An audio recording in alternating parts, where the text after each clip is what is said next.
그래서 뉴스 프라임 플러스 시작합니다. 매주 월요일 이 시간에는요, 이 벤처, 스타트업, 그리고 비상장 기업 이슈에 대해서 면밀하게 살펴보는 시간 가져보도록 하겠습니다. 자, 오늘 지난주에 이어서 이 김양미 대표님과 이야기 나눠보도록 하겠습니다. 어서 오세요. 네, 안녕하세요. 네, 오늘 또 두 번째 출연해 주셔서 너무나 반갑습니다. 네, 네, 이제 먼저 한 주간의 벤처, 스타트업 이슈에 대해서 좀 면밀하게 짚어보도록 하겠는데요. 오늘 대표님 어떤 것들이 있었을까요? 네, 오늘은 두 가지를 좀 준비를 했습니다. 네네. 먼저 마켓컬리로 유명한 컬리 네. 상장 철회한 소식을 먼저 전해드리도록 하겠습니다. 네네. 컬리가 지난 4일에 상장 연기를 공식화했습니다. 컬리 측은 글로벌 경제 상황 악화로 인해서 투자 심리 위축이 돼서 상장 시장에 별 도움이 안 된다 생각해서인지 상장은 향후 기업 가치를 온전히 받을 수 있는 최적의 시점이 됐을 때 재추진하겠다고 하면서 공식화했습니다. 네. 컬리의 상장이 취소가 된 의견들은 사실 주주 의견이 반영된 것으로 좀 알려지고 있습니다. 2021년에 기업 가치가 4조 원이었는데 현재는 한 8천에서 1억 정도로 평가가 좀 축소가 좀 되면서요. 현재 상장을 하면 주가가 최소 4배는 돼야지 주주들이 그 가치를 되찾을 수 있을 테니까 시장에서 다시 투자금을 회수한다는 시장이 좀 어렵지 않습니까? 네네. 그래서 좀 낸 것이 있고요. 그런 데는 또 이제 그 시장이 악화된 것도 있지만 컬리 같은 경우 적자 규모가 계속 늘어나는 것도 문제라고 좀 봅니다. 네. 2018년도 337억 원에서 2020년도는 1,163억 원, 그리고 2021년에 2,177억 원으로 매년 증가 추세에 있습니다. 네. 네.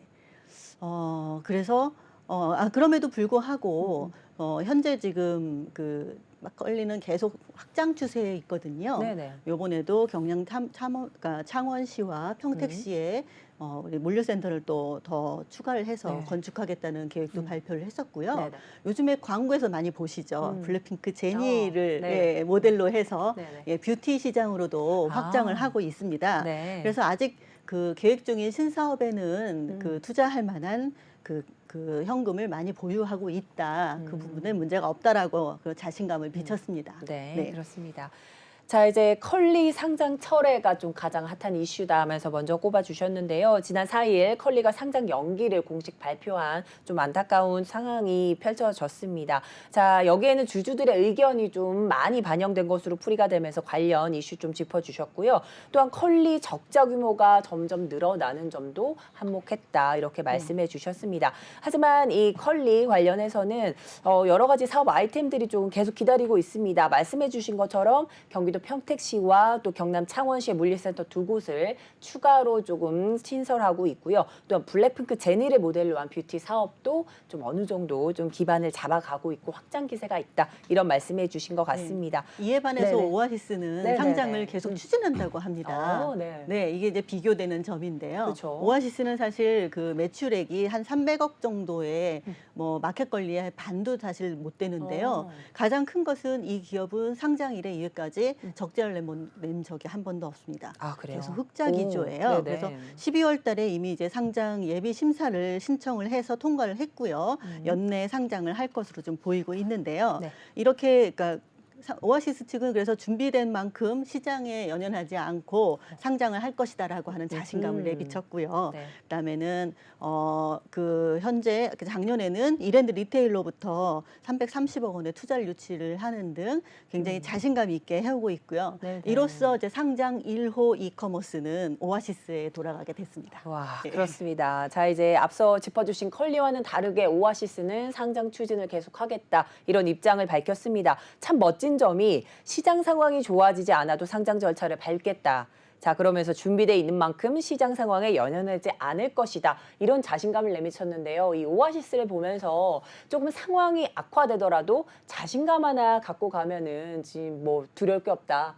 이런 좀 격언도 좀 있는 것 같습니다. 그런 것도 있지만 네네. 사실 우리 이커머스 산업 전체가 어찌 보면 네네. 장치석 산업이어서요. 네. 투자라든가 이런 것들이 좀 많이 필요하고요. 현재까지는 이커머스 외에도 여러 가지 업체들이 굉장히 다양하게 지금 돼 있어서 아직까지 이제 점유율이 높은 네네. 그런 이제 1위 기업이 아직은 나와 있지 않습니다. 네. 네. 그런데 아무래도 이제까지는 점유율이나 구독자 수를 위주로 한 몸집 부풀리가 아니라 이제는 내실 경영, 흑자를 어떻게 내느냐 이런 부분들이 경영에서 더 중요해진 것 같습니다. 그래서 보통 기업의 그 성장 단계가 결국은 계단식이거든요. 맞아요. 몸집 부풀리기를 한 다음에는 내실 경영, 그쵸. 그다음에 몸집 부풀리기 재투자, 그다음 내실 경영 이런 것들의 사이클이 좀 돌아가야 되는데 네네. 지금은 아마도 내실 경영을 기해할 때가 아닌가 싶습니다. 네, 그렇습니다. 자, 이제 마켓컬리와는 다르게, 컬리와는 다르게 오아시스가 국내 이커머스 상장 1호 기업으로 조금 이름이 붙여질 것 같은데요. 여기에 이제 매출 몸집, 뭐 부풀리기보다는 내실 경영에 좀 초점을 맞출 이런 좀 기조가 깔려 있다, 이런 말씀을 해주셨습니다. 자, 그리고 또 다른 이슈가 있습니다. 아무래도 가장 큰 화제였던 2023 CES 이야기를 좀 빼놓지 않을 수가 없는데요. 지난 5일 개막해서 4일간 진행이 됐습니다. 자, 그런데 이 2023 CES 가장 뜨거웠던 이슈들을 키워드로 좀 정리해 주신다고요. 네, 아무래도 지난주 가장 뜨거웠던 이슈 CES고요. 연초에 이것이 일어나다 보니까 한 해의 기술과 혁신 기술에 대해서 그러니까 내볼 수 있는 하나의 프리즘이 된 경우도 있는데요. 네. 올해는 3년 만에 그 제대로 된 오프라인 박람회 중심으로 하다 보니까 그 규모와 참가자 수가 다 역대 최대였습니다.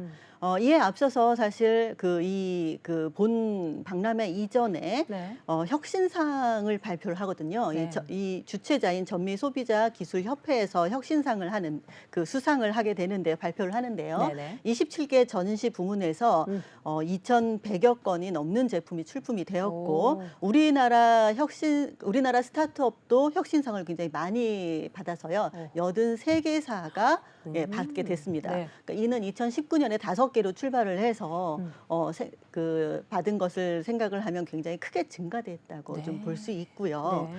그리고 올해는 그 CES는 173개국 2,800여 개 기업이 참여를 했는데요. 네네. 여기를 이제 둘러보고 오신 분들이라든가 현지에서 그 박람회에 참가하셨던 분들을 통해서 들어보면 대충의 키워드가 메타버스, 그리고 모빌리티, 로봇 등으로 이제 정해지는 것, 그러니까 정리가 되는 것 같습니다. 네네. 거기에 이제 그 몇 개의 기업들을 한번 좀 소개시켜 드리고 싶고요. 네네. 유튜브라든가 여러 기업 소개에서도 많이 나오고 뉴스에도 많이 나오겠지만 이런 차원에서 좀 보시면 어떨까 하는 생각이 좀 들었습니다. 우선은 메타버스는 굉장히 실감적인 컨텐츠로 많이 변화가 좀 됐거든요. 그러니까 이 속에서는 예를 들면 OVR 테크놀로지라고 하는 곳에서 미국의 기업인데요. 네. 여기서는 가상현실 그 세계로 그러니까 헤드 마운트 셋을 쓰면 네. 가상현실 속에서 꽃밭에서 예를 들면 장미를 뽑으면 냄새를 맡을 수 있는 네네. 그런 기술들입니다. 그리고 이제 흙을 하면 흙의 냄새들이 막 나오기도 하고 네. 이런 그러니까 실감형 굉장히 체감을 쉽게 할 수 있는 오감형 이런 기술들이 선을 보였고요. 네네. 우리나라의 이제 롯데 정보통신과 칼리버스라고 하는 스타트업이 리얼리티를 극대화한 VR 체험관을 또 만들었는데요. 여기서는 우리 하이마트라든가 이런 것들을 그대로 옮긴 버추어 쇼핑몰, 그다음에는 버추어 시어터, 롯데 그 시어터를 그대로 극장을 옮긴 시어터도 있고요. 공연, 버추얼 공연, 버추얼 홈 등등을 선보였는데요. 굉장히 인기가 많았다고 합니다. 네. 그리고 이제 모빌리티라고 하는 키워드를 들어가게 되면요. 요즘에 그 CES가 모터쇼라고 할 정도로 자율주행과 전기차에 대한 그 기술들이 많이 선보였습니다. 그 중에서도 좀 재미있었던 거는 기존에 우리 그 BMW라고 하는 회사에서 그 카를로스 타바레스 최고 경영자가 기조 연설도 했고요. 여기에서는 전기차 D를 공개를 했는데 이 D는요. 운전자하고 대화도 할 수 있고요. 전조등을 활용해서 표정을 짓기도 하고요. 네. 그리고 이 차량 외관이 계속 바뀌는 이런 부분들을 선보여서 굉장히 독특하게 좀 보였었던 예, 사례가 있었습니다. 네, 그렇습니다. 이제 3년 만에 제대로 오프라인을 통해서 전시회를 개최한 2023 CES 이야기 들려주셨는데요. 여기서 우리나라 스타트업 기업이 83개나 혁신상을 수상했다는 쾌거 좀 전달해 주셨고요. 또한 3가지 키워드로 메타버스, 모빌리티, 로봇으로 정리가 되겠다 이렇게 말씀해 주셨습니다. 자, 그렇다면 대표님 이제 본격적으로 오늘 대표님께서 소개해 주실 벤처기업이 있다고 하는데 어떤 기업이 있을까요? 네, 오늘은 에듀테크 부분에서 네. 활발히 활동을 하고 있는 쿨스쿨을 좀 소개하고자 합니다. 네네. 네. 그렇습니다. 자, 이제 쿨스쿨에 관해서 설명을 해주시기 전에 이제 직접 이 스튜디오에 쿨스쿨의 오진현 대표님을 좀 모셨거든요. 좀 인사 나눠보도록 하겠습니다. 안녕하세요, 대표님. 예, 안녕하세요. 네, 그렇습니다. 오늘 좀 처음 인사드려 보시는데 이제 직접 이제 쿨스쿨 시청자분들께 우선은 대표님 간단한 소개부터 부탁드립니다. 네, 네. 안녕하세요. 온라인 교육 플랫폼을 운영하고 있는 쿨스쿨 대표 오진현입니다. 반갑습니다. 네, 반갑습니다. 자, 이제 본격적으로 쿨스쿨 네. 기업에 대해서 좀 궁금하실 분들 많으실 것 같아서 이야기 나눠보도록 하겠는데요. 이 쿨스쿨은 어떤 기업인지 먼저 설명 부탁드립니다. 예, 쿨스쿨은 그 업무용 메신저라는 그 선생님들이 쓰고 있는 메신저가 있습니다. 네. 그래서 한 18년간 제가 개발했던 업무용 메신저를 사용하는 선생님들이 오랫동안 저희 소프트웨어를 써주셨는데 네네. 그쪽 사업을 계속 하다 보니까 그 에듀테크라든지 여러 가지 교육 정보에 대한 부분들이 실제 현장에는 많이 부족하다는 생각을 하게 됐어요. 그리고 거기에 적합한 그런 플랫폼, 정보를 제공하는 플랫폼도 없어서 그렇죠. 그 메신저 기반으로 교육 정보들을 현장에 전달해주면 좋겠다라고 생각해서 만들게 된 플랫폼입니다. 아, 네. 이제 메신저 기반으로 이제 생성이 네네. 된 이 플랫폼 기업이다 말씀해 주셨는데 이 교육 시장이 이제 갈수록 관심도가 좀 높아지고 있습니다. 네. 그래서 이제 시청자분들께 좀 유용한 정보가 될 것 같습니다. 자, 그렇다면 쿨스쿨이란 서비스를 앞서 조금 만들게 된 배경은 설명을 해 주셨는데 좀 네. 더 구체적으로 말씀 네. 들어봐도 될까요? 네. 그 쿨스쿨 쪽에 그 선생님이라는 부분 보면 교육 환경을 생각을 안 할 수가 없는데요. 네. 2016년에 그 미국의 유튜브로 나왔던 근대 교육을 고발한다라는 그 영상을 보면 네.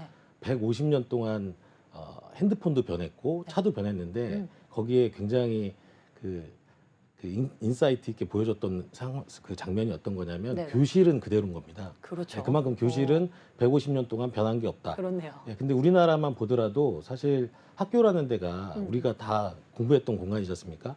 그 공간이 그동안에 변화가 없었거든요. 네. 그냥 선생님이 일방적으로 전달해주는 교육 장소. 그렇죠. 그렇게만 생각돼서 활용이 됐었는데 코로나가 오고 또 4차 산업혁명에 대한 부분으로 교육의 변화를 요구할 때가 되면서 네. 거기에 대한 변화가 일단 있을 수 있게 됐습니다. 네네. 그래서 그 교육에 대한 변화를 주려면 공간에 대한 정보도 필요하고 또 다양한 기자재나 여러 가지 컨텐츠나 서비스가 필요한데 실제 현장에서는 우리나라 여러 가지 교육 교환이라든지 이런 걸 따라가기에도 굉장히 버겁기 때문에 네네. 그런 정보를 현장에 좀 더 효율적으로 전달해주고 싶다라는 그런 부분에서 시작을 하게 됐습니다. 네, 그렇습니다. 모든 게 다 변하는 150년 동안 교육 현장은 좀 변화가 네네. 더뎠다. 이런 점을 좀 꼬집어 주셨습니다. 자, 이제 제가 듣기로는요, 우리 오 대표님 학교 사업을 좀 오래 하셨다고 들었는데요.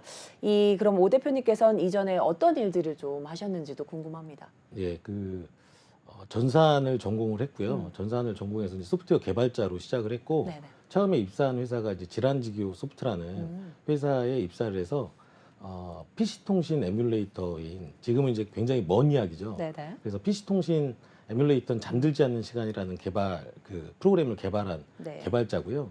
그래서 지란지교에서 한 26년간 PC통신 관련된 여러 가지 소프트웨어를 이제 개발하면서 근무를 했었고요. 그 근무하면서 98년도에 사내 메신저가 있으면 좋겠다 생각해서 사실은 저희 회사가 필요해서 만들게 된 게 이제 메신저라는 프로그램을 만들었고 네네.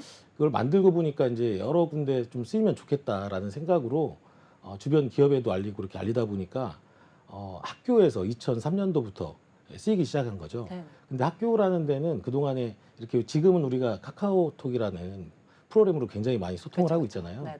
근데 예전에는 이제 메일 외에 그렇게 빠르게 소통할 수 있는 툴들이 없었거든요. 그러다 보니까 학교에서 2003년도부터 선생님들이 굉장히 많이 쓰이게 됐고, 네. 그래서 이제 그 메신저 개발을 하면서 그 아까 말씀드렸던 플랫폼에 대한 니즈를 보게 됐고 한 26년 이제 근무하면서 이 본연의 사업들을 좀 더 키우고 싶다라는 부분으로 창업을 하게 됐습니다. 네, 이 지금처럼 이제 메신저 어플이 조금 많잖아요. 지금은 그렇지 네. 않은 좀 과거에 이 메신저 시초를 조금 닦았다, 네. 좀 초석을 닦았다 이렇게 네네. 봐도 될 것 같습니다. 자, 이제 말씀해주신 게 전산 전공을 하셨고 거기에 개발자로 일을 하셨는데 지금은 사업가로 또 변신을 하셨습니다. 네. 자, 이렇게 개발자에서 사업가로 조금 변경하기 쉽지 않은 것도 물론이고 또 힘든 점도 좀 있으셨을 것 같은데요. 네. 어떠신가요?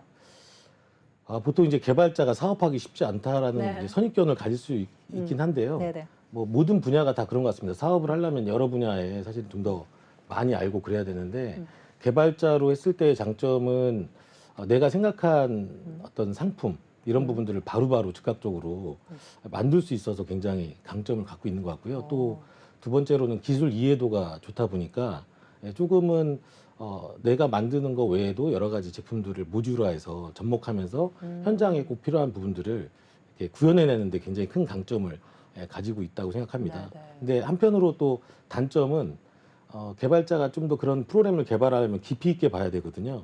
근데 이제 깊이 있게 보다 보면 넓어지기가 쉽지 않잖아요. 그래서 내가 만든 제품에만 너무 꽂혀 있다 보니까 네네. 시장 상황을 좀 빠르게 보기 쉽지 않다든지 아니면은 이제 비즈니스라는 건 또 다른 차원인데 내가 만든 프로그램을 누구나 쉽게 잘 쓸 거야라는 생각만 가지고 사실은 사업을 하기 때문에 네.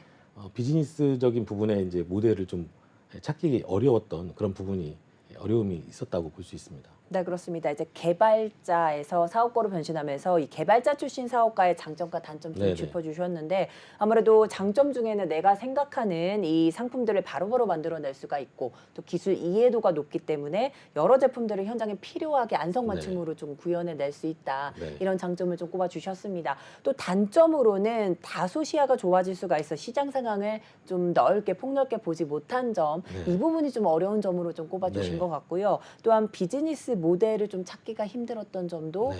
단점이자 힘든 점으로 좀 네. 짚어주신 것 같습니다. 자, 그러면 쿨스쿨 이야기로 조금 다시 돌아오도록 하겠습니다. 자, 온라인 교육 서비스입니다. 쿨스쿨이. 자, 그런데 이 서비스가 실제 현장에서는 잘 쓰여지고 있나요? 예, 현장에 사실은 이제 선생님들의 교환 정보라든지 이런 부분들을 선생님들 스스로도 다른 학교에 이렇게 좀 많이 알리고 싶어 하세요. 네. 그래서 연수를 만든다거나 책을 만든다거나 이런 개인적 노력들을 많이 하는데 어쨌든 메신저를 통해서 저희가 사용자를 좀 많이 갖다 보니까 네네. 그런 부분에서 경쟁력을 갖게 된 거죠. 그래서 메신저 기반으로 그런 정보들을 많이 이제 제공을 해드리다 보니까 학교에서는 굉장히 유용하게 그런 부분들을 활용하게 됐고요. 네네. 쿨스쿨을 만들면서 사실은 온라인에 국한하지 않고 직접 현장을 저희가 직접 가봤어요. 근데 직접 가보다 보니까 사실 현장은 제가 느낀 것보다 더 굉장히 열악했던 거죠. 왜냐면은 지금 이제 미래교실에 관심도가 굉장히 많아서 그렇죠. 정부에서도 에듀테크를 좀 육성하고 그런다고 이제 예산을 많이 실어주고 네. 실제 한 학교당 뭐 1억에서 2억 정도의 미래교실 구축 예산들이 내려가고 있습니다. 근데 우리도 이제 보면은 여기 아나운서 분도 계시고 네. PD 분도 계시고 네네. 다 자기 분야에 하시는 일들이 있잖아요. 네. 근데 그 예산을 집행하시는 분들이 선생님이에요. 근데 선생님이다 보니까 내가 지금 교육하기도 바쁜데 그렇죠.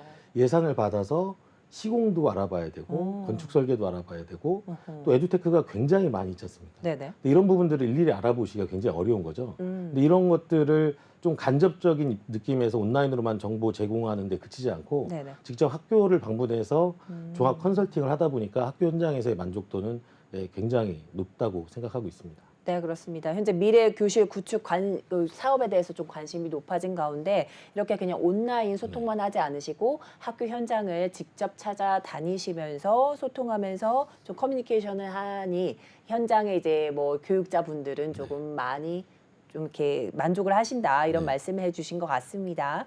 자, 그런데 이제 교육계 사업은 좀 일반적으로 이 스타트업 기업이 조금 접근하기에는 쉽지 않은 영역으로 조금 여겨지고 있습니다. 아무래도 정부의 역할이 좀 중요할 것 같은데요. 이 정부의 지원이 좀 잘 되고 있을지 아니면 어떤 부분이 조금 보완이 돼야 될지 좀 말씀 들어보도록 하겠습니다. 우선 우리 김영미 대표님 의견 한번 들어볼까요? 네, 에듀테크 사업이 네. 보통 이제 사교육 쪽은 굉장히 큰 플랫폼들도 많아지고 있고 그러는데요. 공교육 쪽에는 때는 지원이 굉장히 좀 중요하고요. 그다음에 여러 가지 그 서비스나 상품을 하려면 그 정부, 그러니까 민간 기업들이 정부와 이제 소통을 해야 되는데 그런 부분들이 원활하지가 않습니다. 네네. 아마 우리 쿨스쿨에서도 이런 부분들이 되게 어려운 걸로 알고 있는데요.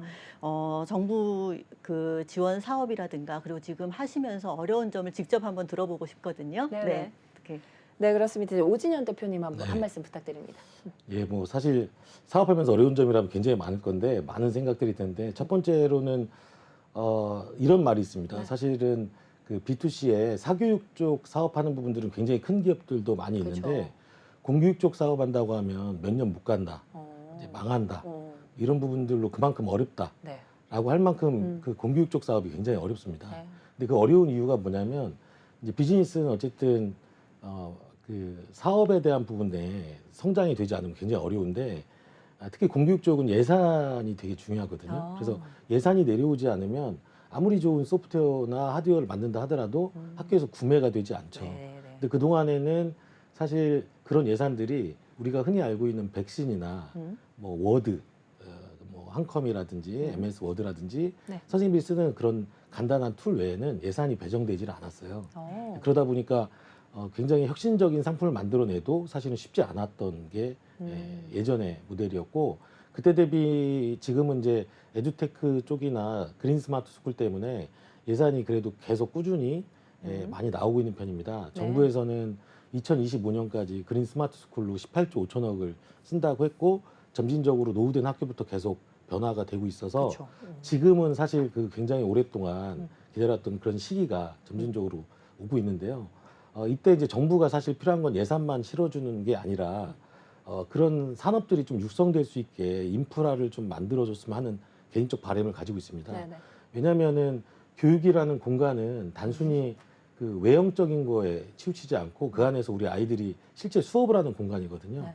그렇게 되려면 인테리어만 화려하거나 아니면 기자재만 뭐 좋은 걸 갖다 놓는다고 되는 네. 게 아니라 복합적으로 교육 방법이라든지 컨텐츠가 바뀌어야 되는데 네. 아직까지도 저희가 현장을 봤을 때는 여전히 컨텐츠 쪽보다는 외형적인 부분에 많이 비중이 치우쳐져 있다. 네. 그래서 그 컨텐츠가 들어가는데 진입 장벽이 좀 많이 높고 컨텐츠가 지속적으로 공급이 되려면 한 번 만들어 놓고 계속적으로 쓰는 게 아니라 기자재처럼 컨텐츠가 계속 바뀌어야 되잖아요. 그렇죠. 그러면 뭔가 이제 구독형으로 컨텐츠에 대한 예산들이 만들어져서 컨텐츠를 개발하는 민간 기업들이 꾸준하게 새로운 컨텐츠가 개발될 수 있도록 이런 정부의 지원이 네. 첫 번째로는 필요하다고 생각이 되고요. 네네. 두 번째로는 혁신이 일어나려면 인프라 여러 가지가 바뀌어야 되는데 네. 저희가 이제 혁신 제품을 딱 만든다 하더라도 우리 기업에서는 이 제품 좋다라고 하면 그냥 사면 되잖아요. 네네. 근데 이제 공공기관이나 학교 같은 경우는 조달청이라는 시스템을 이용합니다. 근데 이 조달청이라는 게 이제 정부가 대신해서 이제 관련된 부분들, 여기 기업에 대한 부분들을 좀 검증하는 시스템으로 좀 만들어 놓은 건데 거기에 어떤 가이드를 좀 놓다 보니까 예를 들어서 뭐 전자칠판이 500만 원이다 이렇게 만들어 놨는데 우리가 혁신 제품을 만들어 내려고 그 안에 뭐 컨텐츠라든지 새로운 기술들을 넣어서 원가가 올라갔어요. 올라가게 되면은 그만큼 사실은 시장이 좀 열려지고 경쟁을 할 수 있게 만들어져야 되는데 네네. 단가가 획일화되다 보니까 그런 부분에 시도를 할 수가 없는 거죠. 그래서 이제 그런 부분들이 조금은 이제 구매 프로세스에 대해서도 정부가 그냥 단순히 예산만 밀어줄 게 아니라 현장에 대한 이해도를 가지고 좀 부분 어떤 부분들이 우리 기업 에듀테크가 성장하는데 조금 방해 요인들이 있는지 이런 허들들을 좀 깨부셔줘야 이런 산업들이 좀 성장할 수 있다고 생각을 하고 있습니다. 네, 그렇습니다. 이제 공교육에 아무래도 중요한 게 예산이다. 이렇게 먼저 좀 짚어주시면서 아무리 좋은 하드웨어, 소프트웨어가 있거나 또 혁신적인 제품이 있어도 예산이 좀 충족되지 않으면 무용지물이다. 이렇게 먼저 말씀해 주신 것 같습니다. 자, 이제 보완점으로는 이 교육 방법과 콘텐츠에 도움이 되는 인프라 구축이 좀 시급하다 말씀해 주셨는데 정부는 충분한 예산 지원뿐만 아니라 이 구매 프로세스 등의 보완점을 좀 같이 가져가야 된다 이런 말씀을 해주신 것 같습니다. 자, 이제 해외에서도요, 한국의 교육 산업의 관심도가 조금 높습니다. K 콘텐츠뿐만 아니라. 자, 그런데 이미 뭐 사교육이나 학원 업계에서는 이쪽으로 진출한 기업들이 몇몇 있는데요. 이 공기업 쪽에 그 교육 쪽에서는 해외 시장 확장 계획은 좀 없으실까요? 뭐 정부 쪽에 이제 모임이나 이런 데 가보면 네네. 자꾸 이제 해외 쪽으로 나가라는 얘기를 많이 하는데 그때 이제 제가 얘기하는 것들이 이런 게 있습니다. 사실 모듈화된 것들이 단일별로 나갈 수도 있는데 사실 교육이라는 게 아까 말씀드렸던 것처럼 단일 품목으로 이루어지는 부분의 프로세스가 아니라 뭐 하드웨어적인 것과 소프트웨어적인 것과 또 교육 방법론에 대한 부분들이 같이 이루어져야 되기 때문에 그렇죠. 이제 플랫폼에 대한 형태로 구성이 돼서 일단 전체적으로 해외에 대한 부분들을 좀 바라봐야 된다고 생각을 하고 있습니다.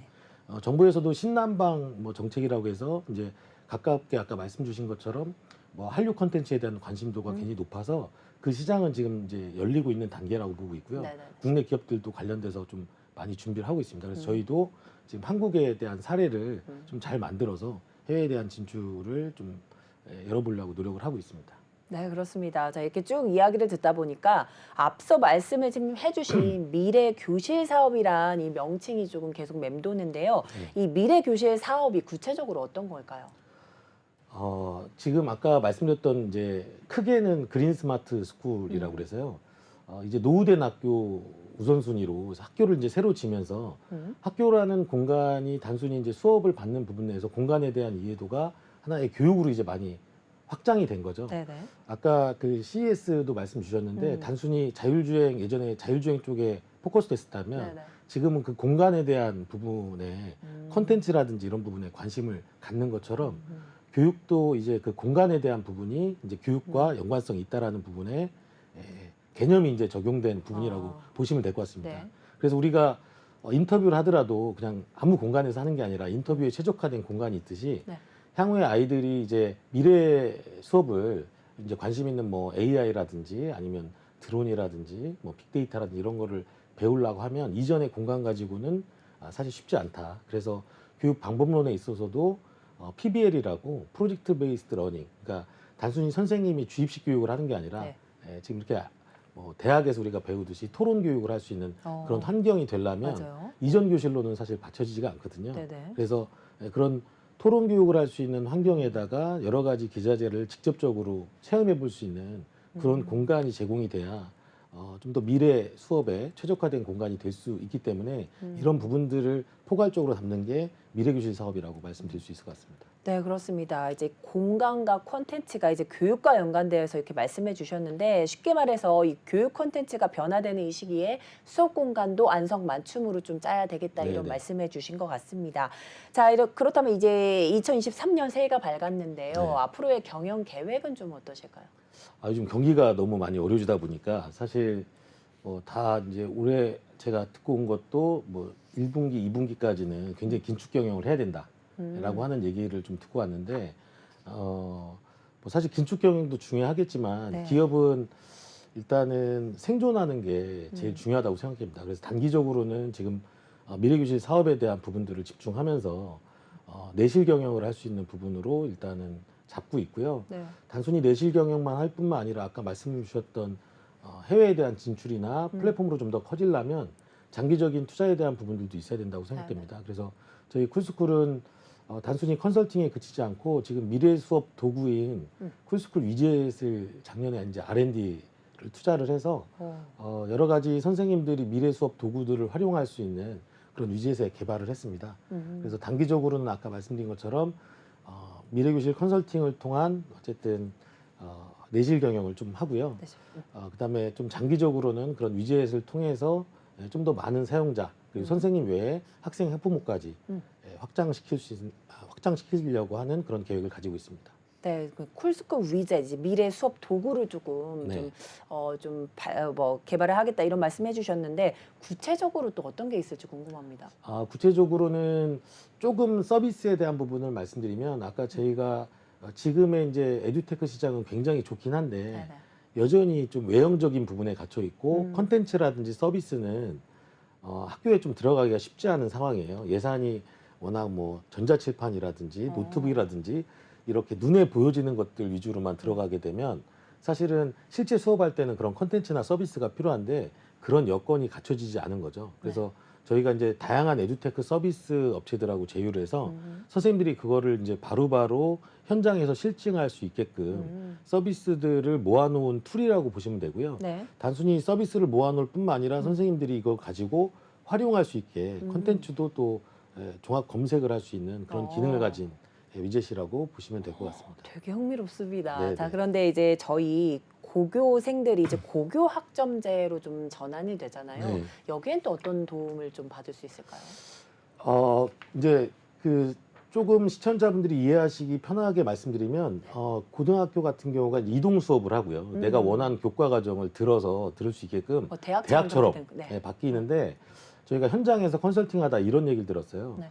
우리나라는 입시 교육 때문에 출결이 너무 중요합니다. 그래서 그쵸. 제가 깜짝 놀란 게 고등학생들이 어떤 이유 때문에 학교를 빠지게 되면 선생님이 준비할 서류가 굉장히 많아요. 그래서 현장에서 내가 앉아서 수업을 듣다 하더라도 출석에 대한 부담이 굉장히 많았는데 그렇죠. 현장에 이런 상황을 모르고 고교학점제가 확장이 이제 점점 되다 보니까 네네. 선생님들이 담임을 안 하려고 한대요. 아, 애들이 이제 돌아다니니까 출석을 그러네요. 체크하기가 너무 어려운 거예요. 그렇죠. 그래서 저희가 이번에 학교 쪽에 그런 불편함을 듣고 고교 학점제에 맞는 이동서에 맞는 그 얼굴 인식 출결 관리 아, 쪽을 지금 네. 개발을 해서 실제 선도학교 지금 이제 선도학교에 그것을 보급하기 위한 작업을 지금 하고 있습니다. 이 여건이 가능한 게 이건 역시도 어쨌든 미래교실 사업이라는 부분에 예산이 있었기 때문에 가능했던 부분이고요. 네. 그런 선도학교가 또 지정되면서 이러한 노력들을 할 수 있는 기반이 됐기 때문에 일단 가능하다고 생각되고 이 네. 사례가 실제 현장에 잘 적용돼서 선생님들의 업무 경감도 될 수 있고 좀 미래교실 아이들도 좀 편하게 수업받을 수 있는 환경이 되기를 기대하고 있습니다. 네, 그렇습니다. 이제 고교 학점제가 되면 아무래도 출결 관리가 조금 문제시 될 것 같은데 여기 얼굴 인식 출결 관리로 현재 선도 학교 좀 물색 중에 있고 또 이게 상용화가 되려면 조금은 시간은 걸리겠지만 어느 정도 조금 좀 독특한 이런 출결 관리를 통해서 보다 좀 탄탄한 고교 학점제 이 시스템이 좀 구축되지 않을까 이런 생각을 해봅니다. 자, 이렇게 해서 쿨스쿨 대표님과 함께 여러 가지 기업 얘기를 좀 해봤는데요. 지금 김양미 대표님께서는 좀 어떻게 들으셨는지 궁금합니다. 이 에듀테크 시장 전망은 좀 어떻게 보실까요? 네, 에듀테크 시장은요, 2025년까지 10조 원 정도의 규모가 될 것이라고 하는 에듀테크 산업협회에서 발표한 자료가 있을 정도로 네. 사실 유망한 사업 분야이기도 합니다. 근데 아까 말씀드렸다시피 사기업 쪽, 그러니까 사교육 쪽으로만 좀 많이 좀 커져 있고 공교육 쪽으로 좀 어려운데 그런 쪽을 이제 담당하고 있는 기업들이 대부분 그러니까 에듀테크 기업들이 한 10억 원, 매출 10억 원 정도에서 그리고 종사자가 한 10명 정도 되는 기업들이 한 40% 정도가 될 정도로 전체적인 기업이 좀 영세한 부분이 좀 있습니다. 그래서 앞으로는 좀 그 에듀테크 산업의 기업들이 좀 더 이 규모의 경제를 달성할 수 있도록 좀 성장을 했으면 하는 바가 있고요. 그 산업의 대부분 주력 분야는 서비스나 플랫폼, 우리 그 쿨스쿨이 하고 있는 플랫폼이라든가 컨텐츠가 한 8.4%, 그러니까 서비스가 70% 이상이 넘고요. 플랫폼 기업이 한 13%, 그래서 그 콘텐츠 기업이 한 7%, 8% 정도 되는, 그러니까 대다수가 그렇게 돼 있습니다. 그리고 근데 작은 뭐 5%, 6%밖에 되지 않는 디바이스나 네트워크 시장에서 큰 지원들이 많이 나오거든요. 그러니까 우리 오 대표님 지적하셨듯이 이런 부분은 이제 서비스나 컨텐츠 쪽에 조금 더 집중화된 지원 사업들이 필요하지 않을까 싶고요. 네. 그 다음에는 우리 그 학습 관리 시스템이라고 LMS라고 하는 그런 시스템을 통해 가지고 저희가 서비스를 하고 있는데요. 이런 것도 사실 사기업이 미리 준비했던 것을 정부가 그대로 그 서비스를 직접 해버리는 문제들도 좀 있었어요. 이제 이런 부분들을 좀 지양을 하고, 그 다음에 학교 통합 시스템이라든가 학교 정보 시스템의 어떤 그런 정보에 접속을 하거나 그 데이터를 활용할 수 있도록, 그러니까 빅데이터를 활용을 해서 우리 기업들이 그 적당한 마케팅을 할 수 있는 좋은 서비스를 개발할 수 있도록 지원을 해줘야 되는 게 중요하지 않을까 싶습니다. 또한 기업들도 여러 어려운 여건이지만 이번 코로나 사태 때문에 비대면 학습이라든가 그 교육적 충격들이 좀 있었거든요. 공교육 그 교실 내에서도 여러 가지 충격들이 있었는데 네네. 이번을 기회로 해서 좋은 서비스를 발굴을 해서 그 서비스를 하게 되면 앞으로 아까 말씀하셨듯이 아세안 시장은 K 컨텐츠나 한국 문화에 대해서 익숙한 부분도 있고요. 거기에다가 또 교육열이 굉장히 높아지고 있습니다. 맞아요. 이 아세안 네. 시장의 특징이 사 그렇거든요. 그래서 이런 쪽에 이제 K 컨텐츠뿐만 아니라 이제 K 에듀의 가능성도 있지 않을까 싶으니까요. 더욱 열심히 하셨으면 좋겠습니다. 네, 그렇습니다. 자, 이제 끝으로 이제 교육 벤처 사업을 좀 꿈꾸는 예비 사업가들에게 짤막하게 한 말씀 해주신다면 어떤 게 있을까요? 네, 저 역시도 이제 26년간 한 회사에 근무하다가 네네. 창업이라는 부분에 도전했는데 이런 도전은 굉장히 두렵기도 하지만 네. 굉장히 행복하게 만드는 것 그렇죠. 같아요. 그래서 뭐 어려운 시기지만 네. 도전하라고 말씀드리고 네. 싶습니다. 좋습니다. 자, 어렵지만 도전하라 이렇게 좀 조언을 해주셨습니다. 오늘 말씀 여기까지 듣도록 하겠고요. 지금까지 와우원 김양미 대표님 또 쿨스쿨의 오진현 대표님과 함께했습니다. 두 분 도움 말씀 감사드립니다. 네, 감사합니다. 감사합니다.